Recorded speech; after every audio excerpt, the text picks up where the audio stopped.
my name is Daniel Stock. It's the name with the lack of vowels.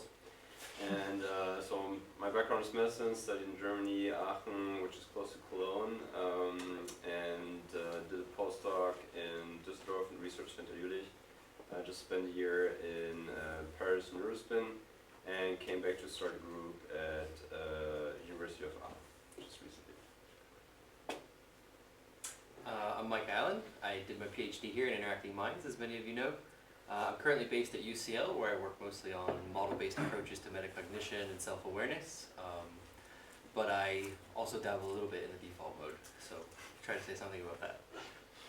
I'm Jonathan Small, and I work at University of York in England, and I run a group of people who study this type of stuff.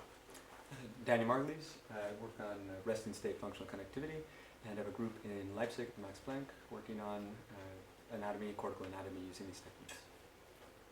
Great, okay, so that covers that. What we thought for an introduction was there's so much overlap between the topics that we're interested in this common history of a field that we're working in, that we felt the best way to try and reflect that would be to enter into discussion at this stage as the speakers and to do the introduction together. Of course, that poses certain challenges, but we'll try and make it through this.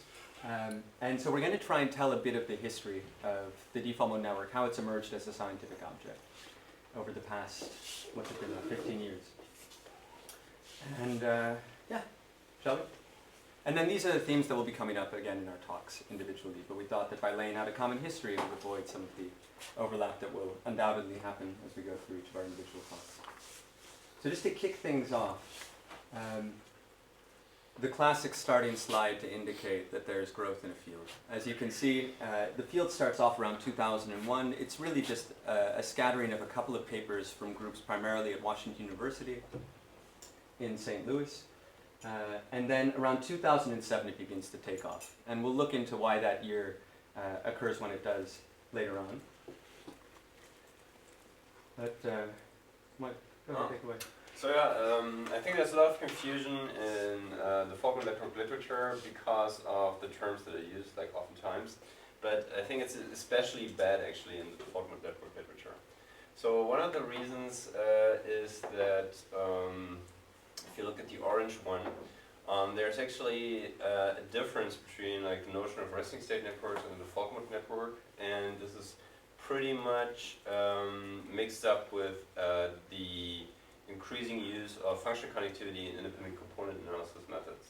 So for a lot of people that start looking at the literature, they start learning about functional connectivity, resting state networks, and the Faulkner network at the same time, and becomes kind of mixed up.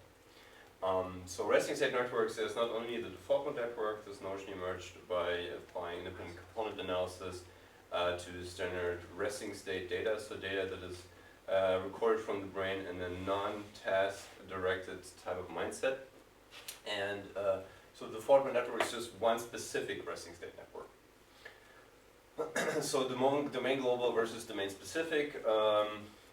So I think this is a very useful distinction because the Faulkner network is probably, I don't know whether you would agree on this, but it's probably a domain global type of network. So it means that it solves computational problems that are not specific to a distinct class of cognitive processes. So just something that is orthogonal to very specific type of psychological processes. Whereas like if you take like V1, that would be like domain specific, it's about early sensory visual processing. So I think these are useful distinctions. So test positive, test negative networks, so it's kind of started, we'll get to that later with the 2005 Fox paper from class, where they found this anti-correlation between like test positive networks such as sensory cortices, motor cortices, and so-called test negative networks, so especially the Faulkner network. So and then there was this whole debate whether this is actually just a result of the methods they used, and there was a whole discussion, but basically my personal take would be right now this is probably recognized as an oversimplification. So it's too easy actually to just talk about task positive and task negative networks in the brain. And I think we'll give you tons of information on why this might be true. Exteroception versus interoception, so kind of a preferred interpretational framework to think about the default network in other parts parts of the brain that relate to the default mode network is dividing mental operations into types of mental processes that are directed to the external world versus like the internal world. So, and probably very oversimplified, but kind of a useful interpretation is that parts of the default mode network are perhaps more related, not exclusively, but more related to internally related types of mental operations, such as autobiographical memory or projection into the future. So my immediate environment doesn't help me in projecting myself into the future. So this is kind of like the notion. Task-free versus task-constrained. I think this is very useful, especially if you want to disentangle the neurobiological network and the methods that allow you to discover networks, because there's actually a difference in the literature between the types of data that are used for cognitive experiments, so that's brain data that is derived from mental states that are constrained by a certain psychological task, and the types of data, so the resting state data, which is task-free, which are recordings from the brain of participants that are not following a certain task. So, and a lot of the default mode literature is actually derived from task-free brain data and not so much from task-constrained data. And this is one of the reasons why it's so hard, actually, and like implicitly difficult to actually know what the default mode does, because of the type of data that we use. It's not task-related; it's task-free. But I'll skip the one in the middle. Cool, great. And that's just to get everyone familiar with some of the terms. These will come up a lot over the next couple of hours. Okay, so when I actually did, I wasn't, so I'm 40 actually, like 2 weeks ago I had my 40th birthday party. My mum was really proud because she sent me an email and said, "I can't believe you're a neuroscientist." Because it's a kind of an illusion, because I'm not really a neuroscientist, even though I'm going to have pictures of my brain in my talk. When I started doing my PhD, I thought I was a psychologist, and the experiments I did were to look at what people think about when they're given a task to do. And so this actually relates to some of the points that Daniel was just making there, because when you do experiments and ask people to perform some task and also then subsequently do something that's very simple but was controversial and probably maybe even important consequently, where you just ask them every so often, what are you thinking about? They spend a lot of time not thinking about the task you're giving them. So I'm going to talk a lot about that. We can use terms for it which aren't very good, like mind wandering and so on and so forth. But it asks a deep question, therefore, because a lot of the points that you can think about when cognitive neuroscientists really do work. One method that dominated was this idea that you engage people in a task and consequently understand the processes that the brain does to perform the task. And then the things like the resting state method put people in a scanner without a task. And even as far back as 1890, if you believe William James, people knew that under those circumstances, it's not that mental activity ceases. In fact, actually, we cannot introspectively tell that our mental activity doesn't stop. And that poses a big conundrum, because should we call this a task or not? I mean, sort of even in evolutionary terms, I think that probably would make sense to call it a task, because if we believe that the brain evolved to solve problems, then one could make sort of a tautological inference that would be every single thing that the brain is doing is somehow a task. And that's a kind of puzzle, because that word had a very special status in science for a long time. And one of the things that the default mode does is it challenges that notion, because it seemed, at least at the beginning, to not like tasks. It would make you bad at tasks, it would be anti-correlated with task networks. But the deep problem it causes is, why would it exist, therefore, if it wasn't useful for some kind of purpose? And that's, I guess, probably the reason why I'm standing here today, is that it probably is the case that there's something at least a bit like a task that the default mode network serves, but nobody really knows what that task is yet. And just one thing that's kind of funny about this last slide is that if you just read this, and it has been written in like 120 years ago, and if you read like well-cited papers in the default mode network literature, such as Buckner and everybody associated with Buckner, this would actually be pretty much a good summary of what a lot of the researchers think what the default mode does. That's kind of funny, because this is like almost 100 years before like massive use of imaging technology.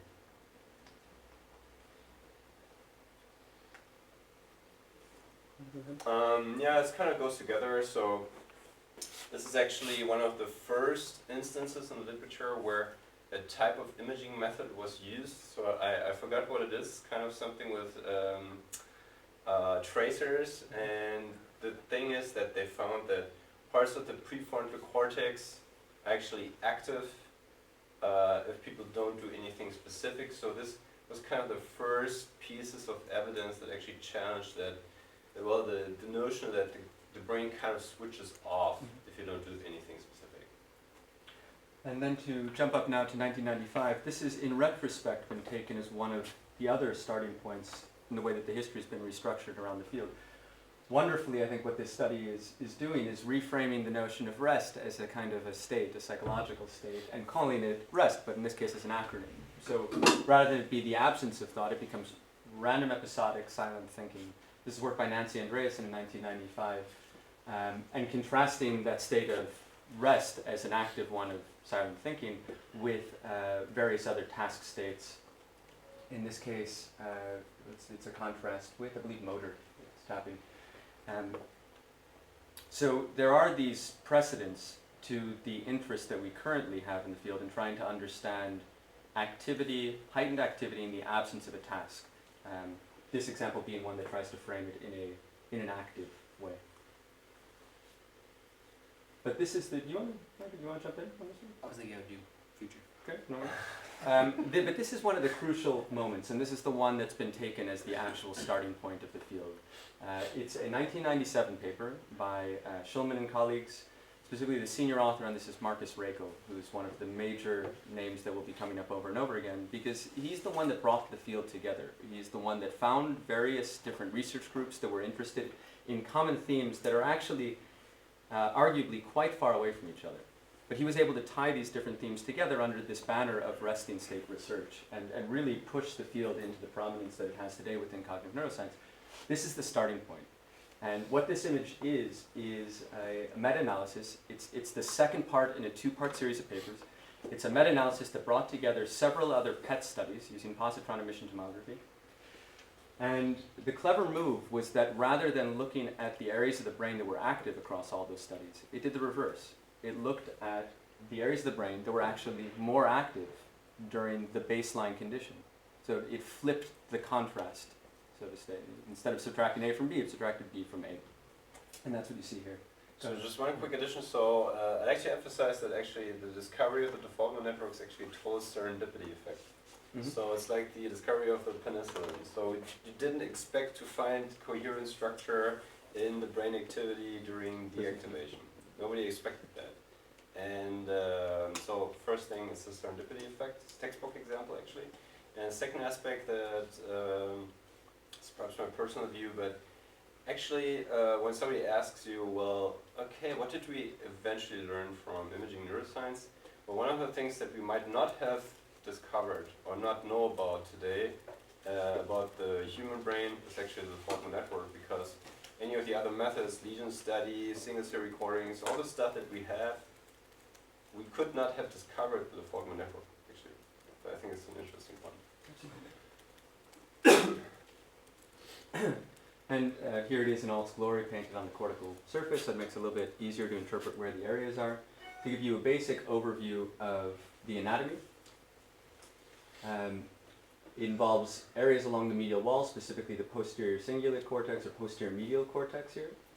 The frontal area is medial prefrontal cortex, extending up into the frontal pole. The angular gyrus, inferior parietal lobule inside, coming down into the superior temporal sulcus. There's also areas that are along the dorsolateral frontal cortex, though that's one of the more ambiguous anatomical terms. And it should be noted at this point, in terms of the anatomy, that even the anatomy of this network is a controversial topic, and that's something we'll get into further in some of the talks later today. What you can see also on the slide, and I think that's this very notable aspect actually about brain physiology. So two of the biggest hotspots of metabolism, this is the lower left corner of the slide, are actually two parts within the default network. Okay, so the part of the brain that consumes most energy is the PCC-ish area and the second most energy consuming part of the brain is the medial prefrontal area. So the funny thing is, we have this thing in our brain, it consumes a whole amount of energy, but we don't know what it does. That's kind of intriguing. And the other thing that I think is important when you think about the kind of puzzle that default mode network is that, so in very simplistic terms, when people started doing cognitive neuroscience, it was really cool, because what you thought would happen would be you'd have a selection of tasks, and if you manipulate them properly, you can identify a process, and this process would represent like a module essentially that served a function. Okay. And the interesting thing about the way we would conceive of the default mode network is that it's spatially distributed. Okay. And so this actually is a puzzle for cognitive neuroscience in the sense that if we agree with the logic of subtraction, this process should identify a place in the brain that serves a process. And when you look at the default mode network, even if you know very little about anatomy, it's kind of smeared all over the place. And that leads to a puzzle because it either is performing a selection of little tasks that for some reason need to go together, okay? Or the entire logic of doing contrastive subtraction and identifying processes in the brain doesn't work. Because you can't have both of them. It can't be all of them doing the same function, okay? Because in that case, most of cognitive neuroscience is wrong. Or it must be doing small little processes that join together. Because they're basically, you can't have both of them. And that's one of the things I'm going to talk about in my talk.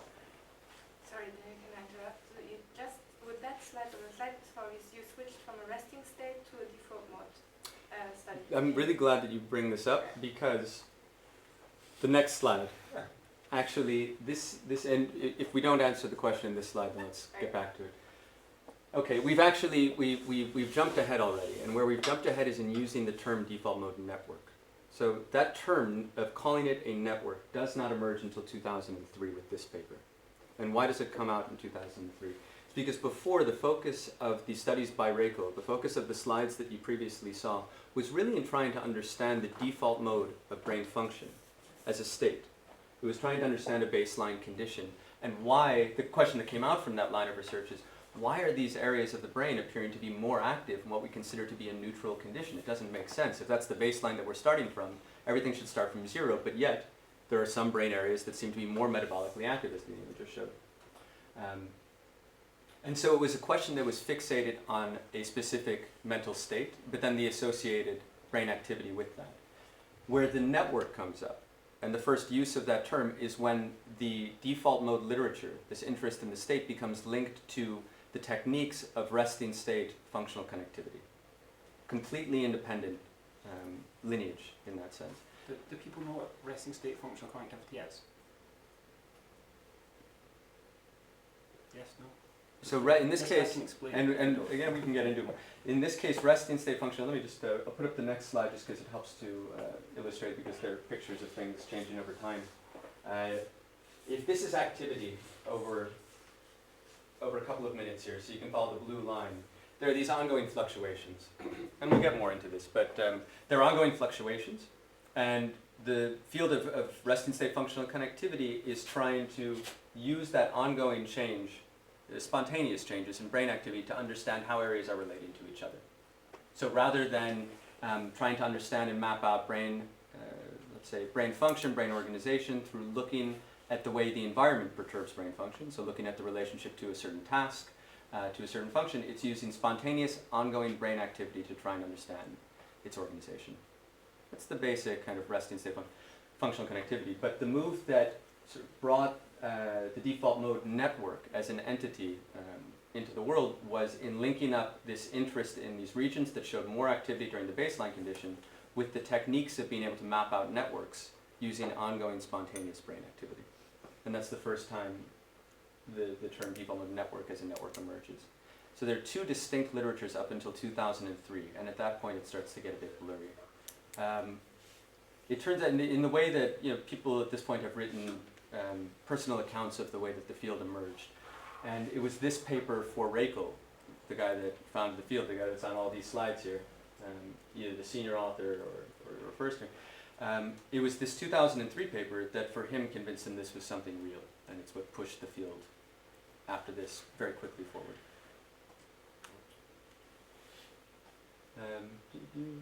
I was just going to say, I think you already basically covered it, but it's really important to note that, you know, when these two fields were separate, so the guy who basically discovered resting state functional connectivity, Biswal, I don't know his first name.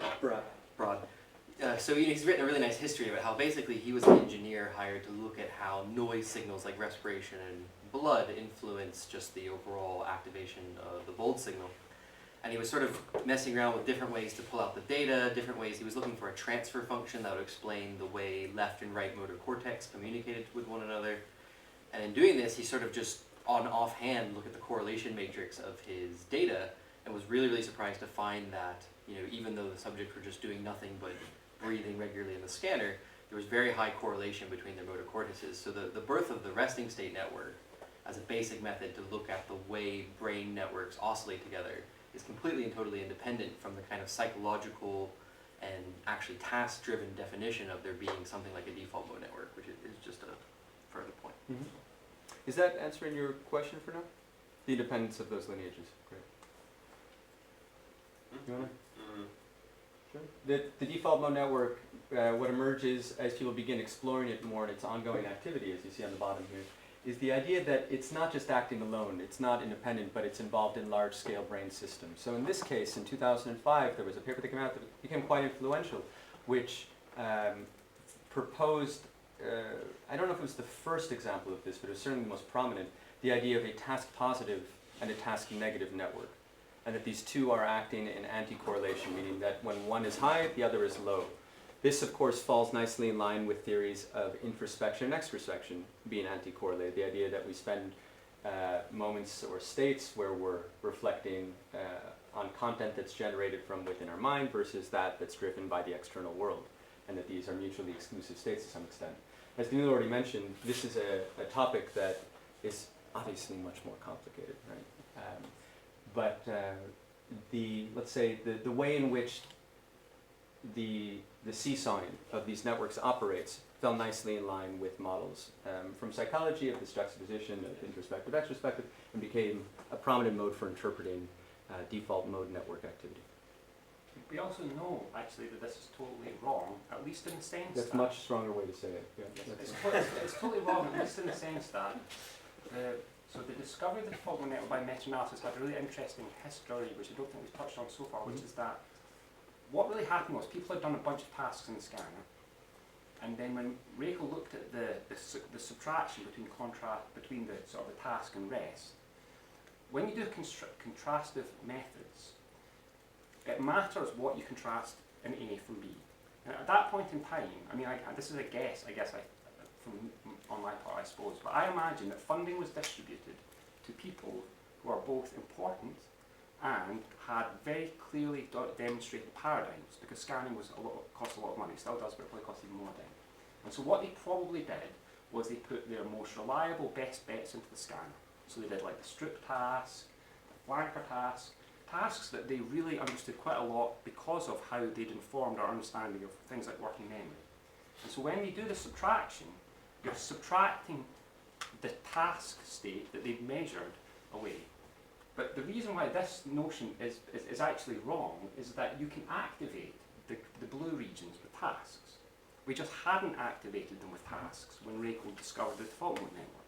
And so me and Daniel wrote a paper several years ago with sort of an imaginary universe where people had started off by doing the default mode network tasks. So they would be things like semantic cognition, episodic memory, autobiographical things. And in that context, it's not unreasonable to assume that you would have discovered a totally different non-task network, because it really matters if you're going to do subtractive analysis, what the task is that you subtract from baseline. So the reason that it's not that this pattern is correct, but the notion that one of them is a task and one of them isn't is just wrong. And that's simply because you can actually create a task. And some of them are actually quite surprising when I talk about one in particular in my talk. But you can create tasks that activate the default mode network. So that's really why it's not a task negative network. It's just not a task that we'd studied very well up until 2001. I really like to talk about this slide because I think it kicked off a lot of excitement in the sort of resting state default mode literature, simply because of this figure actually down here. Because up till that time, the way we studied the brain was very static and kind of phrenological. It was like there's lots of little patchworks and they do little modular things and they're just sort of there wasn't a very big emphasis on temporal dynamics, and even though this image is actually mathematically wrong, it elicits this kind of immediate idea of, you know, there's some type of natural macroscopic, you know, fluid dynamic that's happening between the major different systems of the brain. But I think it's also enigmatic because it kind of captures something that really defines the controversy around the default mode, which is that on the one hand, it appeals to our sense of there's something we miss from our tasks. You know, we cram a person in a scanner, we make them do a really constrained, not natural type of thing. We have that sense that there's something we're missing out on, and this idea that you could just pop someone in there and suddenly see the natural dynamics of their thought and of their brain was very appealing. But at the same time, like you have this, as Johnny says, totally incorrect idea about off and on, or task positive or task negative. It really pushes us into our comfort zone of dichotomous thinking, where it's like, one is the bad network, one is the good network. You know, if you do like meditation research, they want to turn it off because it's the evil network. And in reality, these are just basic structural temporal features of the way the brain works together, and they're always going to be doing something dynamic no matter what the state of the organism is. So There's not an evil network? there's not an evil network. Maybe Nancy Cambridger's. I don't know. Good to know. Good to know. Brain. Yes. The dark brain. Oh yeah, that's right. That's right, yeah, the brain's dark energy. Yeah, for sure. Yes. Other examples of... Yeah. That's an interesting study because a little bit later than the anti-correlation paper, and I think it made 2 points. So it just used 3 very simple conditions to record brain activity with fMRI. One is auditory events segmentation task. I think they just play classical music, so auditory stimulation. You have visual attention task, and you have a task that is not to be in a task. And the important aspect here is if you analyze with GLM or ICA these 3 different conditions, you can pull out, you know, the default network across brain states. Okay, so this was one of the first indicators. There was a well done and everything that gave us some confidence that actually the default network, it's not specific to like mind wandering or like task-free mental states. And the second thing that is interesting about this paper is the bottom line, which is so-called Granger causality analysis. So it's not so much important what this exactly is. It pretends to measure causal influence from one region to another. So it's an instance of effective connectivity, so same class as DCM. But important point is, they showed that the right anterior insula, it not only has like a causal influence on nodes in the same network, which would be the salence network, but also on other nodes. Okay, so there is like causal effective connectivity of nodes from different large-scale brain networks, which like goes into the idea that okay, then the default network could actually influence the task-positive networks all the time. Medium. This is... So yeah, so important point is this kind of goes into a similar direction. I go into detail on this a little bit later, but the important thing is that if you come up with a composite region of the right temporal parietal junction, which is an important node of the default mode network, and you segregate it, so lower left corner. First of all, you see that there are 2 distinct parts in the right temporal parietal junction. So first of all, there's not a connectionally or functionally coherent right temporal parietal junction in the default mode network. It's the first aspect. But if you perform a kind of conservative types of connectivity analyses, then you can show that the so-called salence network, so-called task-positive network, is actually positively coupled with the anterior subregion of the right temporal parietal junction and negatively related to the posterior right temporal parietal junction. And the default mode network, is in orange here, it has the exact opposite pattern. So it has a positive connection or relationship to the posterior right temporal parietal junction and a negative one with the anterior subregion. So, and this shows basically one node of the default network, which is supposedly a statistically coherent structure in our data, and you can actually subdivide one of these nodes and come up with well-known macroscopical networks that are oppositely related to this single node of the default mode network. So, in trying to understand then how these various nodes are related to ongoing mental activity, this is work from 2006, Daniel Weissman, that looked at, it was a global local task, if I recall correctly. Big H's spelling out a large S and vice versa, something like that. And what this study was looking at was different regions of the default mode network in this case, and showing the response to reaction time. So if people have more variability in the way that they're reacting, you here see increases in activity within the precuneus, which is located back here in the back there. Likewise, what this study showed was that certain areas of the brain preceding the long reactions times actually showed changes in activity, differences in activity associated with that, so that your brain state is setting up your responsiveness to the external world. So we've already gotten to the point now where there's a recognition that you have ongoing fluctuations in brain activity. The question that this study begins to open up is how does that ongoing brain activity impact on the way, on our behavior, essentially, through this mediation. So this was one of the first instances that this task negative, not task related network does actually have an influence on task performance. So and the notion that emerged here is this influence is indirect, so it's a type of noise. So it's a negative influence on the task, but it's important because it shows that it's not inert, it doesn't not do any, it doesn't do nothing in terms of cognition, and it actually has an impact. Yes. And there's another thing I'd like to say about this slide, which is that this was an important, so there's actually the data that you see is from this paper by Dan Weissman, who actually came to visit Daniel at the MPI, so we got to meet him. The other one here is a paper by Malia Mason, which came out in Science the year afterwards.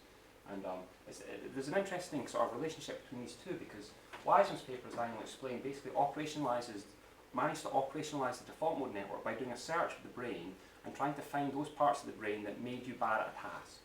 Okay?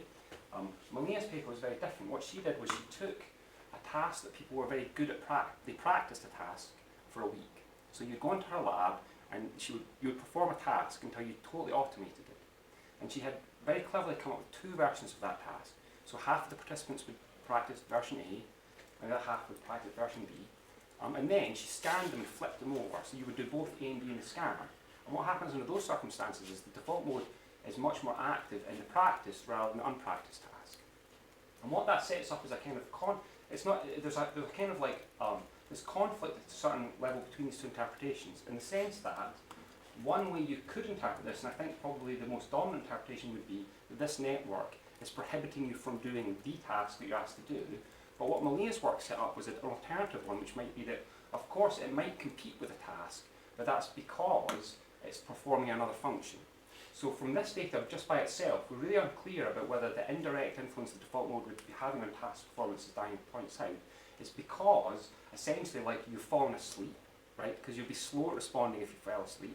You'd also be slow at responding if you were thinking about going on holiday and the task did not require you to do that mental operation. And so at this point, it was very unclear, and to a certain extent still is, how we would interpret data like this. The point really is that if I stop paying attention to the external environment and think about something else instead, then I will look like my performance has lapsed, and it might look like I'm sort of like absent. But the question really we don't know from just a behavioural analysis like that is whether this is because I'm actively doing something else or ceasing to do anything at all. So in both cases you would get like poor response time. And that's I think that's one of the puzzles about the default mode network, because if it does serve this kind of introspective internal mode, then we just need to have measures that address that, because it will always look like it's task negative up until we know what it's actually doing. And I think that's an important point to bear in mind. Do you want to do this one? No. So then one of the other questions that comes up, and I think at this point we'll just hit the themes and then bring it all together for this session. But as I touched on briefly before, the anatomy of the default network is still up for discussion. It's not clear what regions precisely are a part of or are not a part of. And that has to do with the many methods that are used to define what the default mode network is, with the various different historical methods that have been used to define it, and I'll address that more in the following talk.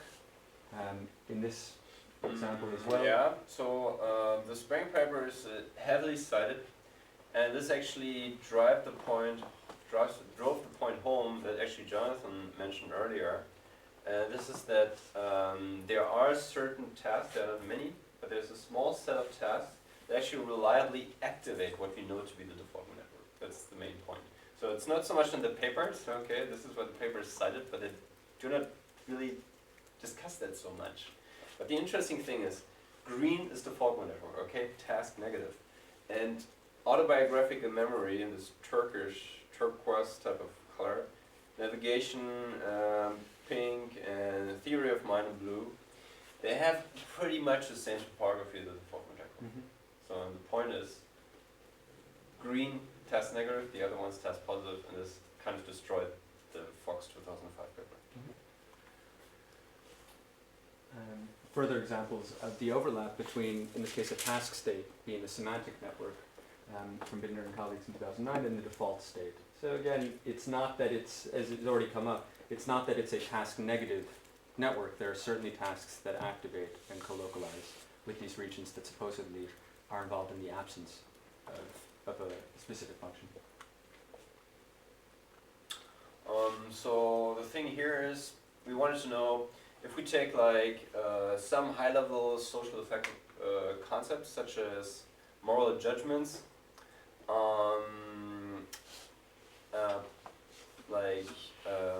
putting oneself into somebody else's shoes, theory of mind, which is like oftentimes more like cognitive but highly abstract, and empathy, which is more emotion related but also somehow about putting yourself into somebody else's shoes but more emotionally. The thing is, if you take the brain activity of these, look at these from a meta-analytical perspective, and you look for what is common across these three supposedly different high-level psychological tasks, then you actually come up with regions that are part of the default mode network too. So you have the bilateral TPJ, right middle topologars, and the right temporal parietal junction. So the point is again, so this is pretty much, so the combination of regions is reminiscent of the default mode network. So it's another example, such as Binder 1 and the Spring paper. Actually, there are tasks, especially social effective tasks, that are actually triggering activity in the default mode network. Okay, so this top slide was actually something that I only discovered after meeting Daniel for the first time. It's really interesting. It changed my view of things in quite important ways, because what it did was it did a decomposition of a resting state network using ICA, which is just a tool for finding patterns basically. But it did the same approach to a task set. And what was really interesting is that you recover the same networks. So in the sense that in the top slide, the left and right images come either from a decomposition of people not doing anything versus a meta-analysis of lots of times when people did do something. And the point is that the same spatial patterns are conserved. And I think this is totally awesome because following on from the confounding nature of the default mode in the resting state, the first time I heard about the default mode, I thought this is amazing because this is spontaneous thought, because that's what I studied. And then you thought, well, this is great because clearly what would happen would be you put people in a scanner, and that's where spontaneous activity would take place. It's the place where spontaneous thought is happening. But what this paper shows, even though Stephen Smith decided not to make this point at all, was that all the brain systems exhibit spontaneous activity, which means that you simply cannot make a one-to-one relationship between spontaneous thought, the way we would describe our introspective state, and spontaneous changes in the brain happening, because all of the systems we know about do that. So the spontaneous changes we see in the brain must have some much deeper and much more important function. So for example, like if the motor cortex exhibits spontaneous activity when you're not moving, that it's got to be something to do with the necessity of what it has to do in order to be a functional unit allowing you to move. That really means that spontaneous cognition and spontaneous neurocognitive activity can't be one-to-one related. It doesn't mean that, obviously one would still be able to support the claim that when I have a spontaneous thought, there is spontaneous activity that produces that. It's just that you can't go the other way around and say simply seeing spontaneous activity in the brain means there must be a consequent conscious experience that relates to that. Or certainly I don't think that's necessarily supported at the moment. Another interesting aspect about this is actually the question of the task-rest correspondence. So that's not so much a term in the literature, but that's the easiest way I found to just frame this. So the question is the variability in the bolt signal, in our case, during the resting state richer than that of the task state? The question is, you could also say, do we use the same large-scale networks during task or during rest? Or you could frame it as, is the combination of resting state networks during task a different one or richer than the spectrum of combinations of brain regions or networks during rest? So, and those two papers are exactly opposite. So Smith was definitely a pioneering paper because he was just the first to do it. But the evidence is not inferential, just from a statistical perspective. So it's completely exploratory and descriptive. But the point Smith made is that if you look at the brain in network units, then it seems like the large-scale networks are the same in the rest state and in the task state. And from this, he went on and said, well, probably like the neurobiological units of thought, they are the same during rest and during task. So in Menace, I forgot the title, but it's something like intrinsic and extrinsic brain architecture is not the same. So it's in exact opposition to that paper. And they perform a completely different type of analysis, more voxel-based, GLM-based. But they made the point that certain parts of the brain, especially parts of the brain that are close to sensory cortices, they exhibit like richer structure during tasks that we cannot derive from resting state data. So they said in task states, the brain does things that we cannot find with resting state data. So, and I think those two, they are pretty much the only examples of this debate. There is also a Cole paper in Neuron in 2014, and there are some other examples. But this is actually an open question. So if you're looking about current topics in the Faulkner network, task-rest correspondence, so there's a direct opposition. So you can start right in, design an experiment, and try to solve this. Yes, and the other point to make, just to follow on that, is that the thing that the Smith paper totally does not explain, which I thought was, to me, the fascinating thing was, it's less exciting. If you spent your adult scientific career like I did, understanding how imagination works, right? It's not really tremendously surprising that there might be tasks that can mimic it. Okay, basically, once you worked out that people spend a lot of time imagining the future, it doesn't seem so surprising that if you ask them to imagine the future in the scanner, you would use the same system as that they would do if they imagined the future. What's perplexing about the Smith paper really is that there's organised activity in systems that you would naturally expect to be doing stuff, acting in the outside world, even in the absence of acting. But what is not explained, he makes the point that they're the same. So even if they were spatially the same, which is a question of debate, it's still not the same, because when I see something that's presented to my perceptual system, there's a stimulus that drove that activity. I see a picture of a rose, I see a rose. And so it's being driven by an input, and when there is no input, and the visual cortex does anything at all, that's really quite surprising, because we would naturally think of that system as being only driven by input. And so the fact it does anything at all in the absence of input must be telling something quite deep about the brain. And furthermore, what Smith totally doesn't even touch on is what on earth is the difference? Right, there's a massive difference. One of them, when the executive system activates because of a flanker in a demanding task, okay, and when it comes on spontaneous at rest, what on earth drove the spontaneous change?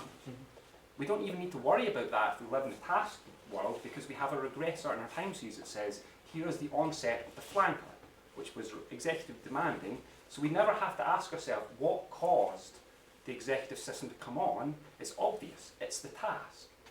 But when it comes on at rest, something is different, and we have no idea what that is. And that's another really deep question, I think, that in general spontaneous brain activity tells us must require an answer. That for some reason unrelated to input, one can see organised activity. Which basically the point is that when you do a task and get organised activity, nobody bats an eyelid. That was the point of the experiment in the first place. So the fact that there is organised activity when there isn't an input to organise it is really quite remarkable. I think until this point we've been making an effort to complexify the various brain states at rest, as well as the functional role of the default mode network. And so you can imagine the surprise in the field when the default mode network starts to come up in other species, when these higher order cognitive functions that appear to be more active in the state where you see more activity in the default mode, it suggests that those would also be appearing, in this case, in the macaque monkey, but there are also studies at this point finding the default mode structure in the marmoset, in the rat, in the mouse. I don't think it's quite gone to Drosophila yet, but So I don't know if it was this exact study, but I love this idea because I remember when there was a high profile study saying we found default mode in monkeys. I think it was the same time as the rat ones.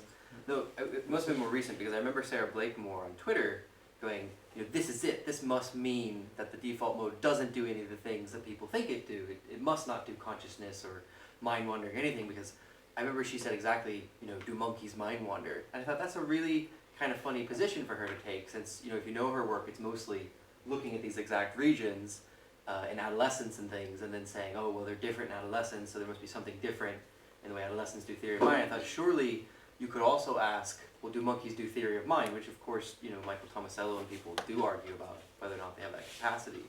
But I think to go through what a lot of we've been saying with respect to function is that there's this kind of funny thing with the default mode network where it's one of those regions where every camp has its own, sort of shrine to it in terms of what they think it do. So if you go to Ray Dolan's lab, you'll see this exact network on every screen, and they'll tell you it's the ventromedial prefrontal cortex, and it does negative reward prediction errors and nothing else, and it's incredibly specific for this. And if you go to Eleanor McGuire's group, they'll tell you, no, this is the autobiographical memory network. It's her scene construction. It's for, and you'll find this again and again. You'll find there are people who think it's the Theravada Buddhism network. It's the consciousness network. And I think really part of what we're saying is that to actually understand the function, this global, integrative, non-hierarchical kind of thing, you've got to start to go beyond the box of boxological cognitive neuroscience and actually start to think about the brain. The idea that there could be something like a dynamic network that maybe there's not little modules distributed in each of one of these little places, but there's just a kind of web of many different dynamic networks. And what you see when you see something like default mode network is, a particular backbone of an on-the-fly network that's constructed to do a particular type of task involving lots of little lower level modules. So maybe a tip of the iceberg rather than a backbone. Yeah, exactly. Because it's so thresholded, right? Well, exactly. If I understand you correctly. Yeah. So just one quick addition, just about this surprise when the default mode network was actually observed in the monkeys. So one of the preferred interpretations about what the default mode network does that was shared actually across several laboratories, especially Buckner and Buckner associated ones, is that, well, what could it be what this incredibly energy consuming thing in the brain does, what we need all the time. So people mixed this a little bit with the predictive coding literature, and they said, well, wouldn't it be adaptive if the brain tries to infer likely events in the environment, and this then mixed with the social cognition literature where people said, oh my god, social relationships are so important, why doesn't the default mode network perhaps predict events in the social environment all the time? But the thing is, all these theory of mind people that would really have liked the default mode network does a type of automatic anthropomorphizing type of function. Well, they were really disappointed when the default mode network showed up in monkeys, because Tomasello and people working on this would say that this monkeys cannot do the exact same level of theory of mind. Okay, so this slide is always fascinating me because it's kind of like partly my fault. So this is from a paper that Daniel Fisticard and me and one of our students wrote, and ironically we put it into this special issue that I was editing for Frontiers. What it shows is terms. We did a sort of semi meta-analysis thing where we looked at terms that people would use in papers, and this one here is like my fault because back here in 2006 I used this word in a review paper with Jonathan Schooler, and it became very influential. I must say I really hate the term nowadays. Unfortunately, I hate it in the sense I think it's useful because it's a phenomenon we all understand, mind wandering. We don't always attend to the external environment, and sometimes our thoughts are dynamic. But it became like a unit of thought, which is ridiculous because, well, that's what I'm going to talk about in my talk. It's not a unit of thought. At best, it's a state. But the really funny thing about it is it became so popular that if you look at my citation curve, the year we published this paper making this point, this term was being used a lot, has this unnecessarily large bump. It breaks the curve basically because that year, maybe because we had the special issue or some other reason, I got crap loads of citations. So I've done personally very well because of it. But it's a useless term, I think, because it doesn't specify anything. Like, if you haven't worked out by this point in this talk that the main problem with the default mode network is a tremendous lack of specificity, then equating it with, for example, like mind wandering is about the most lame, stupid thing you could do, because it's a bit like two totally unclear things being hit together repeatedly is never going to get any insight into anything. So, for example, at one point people would say things like the default mode is the mind wandering network. Well, as we don't know what mind wandering is, and we don't know what the default mode network does, that doesn't really, it's perfect, it could be totally true, and we would never know either way. I once read a book about physics, about string theory, and it was called Not Even Wrong. Okay, and it was written that way because basically you couldn't falsify string theory because we can't build big enough thingies to test it. And mind wandering and the default mode network are at least that bad, because we can not really define mind wandering especially well. I unfortunately keep having to do it for papers and stuff. And we really can't even agree on what the default mode network does. Joining them together is simply a waste of time, I think. What we really need to do is to break all of it down and say, what would it be that would allow the mind to wander, for example? What could it be that the default mode network does? So, Excellent. I think Good. So since we're right on time, I think it would. How are we? I haven't seen. We're right on time, right? We are on time. We're right on time. So I think it'd be, Extremely useful. if there are questions at this point, I think it'd be wonderful to open that up. A lot of discussion has already taken place, obviously moving along, and I'm happy that we had the opportunity to express some of the conflicting views, but also various different versions of the history together. Are there questions at this point? Great. Okay. Should we move straight along? Yeah, Yeah. I think we should. I think Okay. that was extremely useful to kind of get us briefed to the topics that will come up now and get us aware of some problems. So it's super that I didn't want to do it. Great. Good. I mean, I've really been enjoying this. We can keep doing the. Can we just stay here? We'll help each other out for our talks.